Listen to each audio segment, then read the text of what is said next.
Welcome to Recipes for Seven Life. We're talking one of my favorite dishes, collard greens. Oh, yeah. And my grandmother used to make them. Oh, yeah. And Chef Steve, thank you for being here. Absolutely, absolutely. So yeah, this is a great meal that we in the Black community love to make greens. Very important ingredients to have when making greens are my onions. Have to have some kind of protein. I don't use salt, I don't use the bacon, I use turkey. I have banana peppers. Instead of vinegar, I use the brine from the banana peppers. Okay. Hot sauce, or you could use red pepper flakes.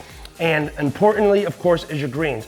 Mostly we use collard greens, but you could use turnip greens or mustard greens. Yeah. Now, when you're making them, there's this long stem. You want to make sure it's removed. So the easiest way to do that is peel the leaf back. Very important to take the whole stem out. Exactly. You do not want to be cooking that or eating that. Then once you have the leaf like this, you can roll it up, chop it fine, or chop it in small pieces, throw it in your pot with all of your other ingredients, and you have to boil it for 3 to 4 hours. 3 to 4, not 30 to 45 minutes. No. On low heat? Low heat, yep. Low Lid heat. on or off? I keep mine off, and I Okay. pay attention to the evaporation. I just add maybe a little bit of water if I have to every time, and salt and pepper. Now you took the broth Yep. and made something special. I love this. So what we have here is what we call our pot liquor. That is the juice that remains from the making of the greens. So I would take the pot liquor and I would make risotto from the pot liquor. So what I have there is andouille sausage and collard green risotto for the side dish.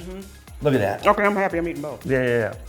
Chef, give us a quick tip or two when making greens. So important tips. The important thing is making sure you have the right ingredients. You got to have onions, you got to have your banana peppers, you got to have some kind of meat, either bacon or smoked turkey neck, and then making sure you remove this fibrous stem, cutting it properly, and stewing it down for 3 to 4 hours. You want to try these recipes. They're so good. WKBW.com/7life. Get the recipes. Chef Steve broke it all down for us. This is so good.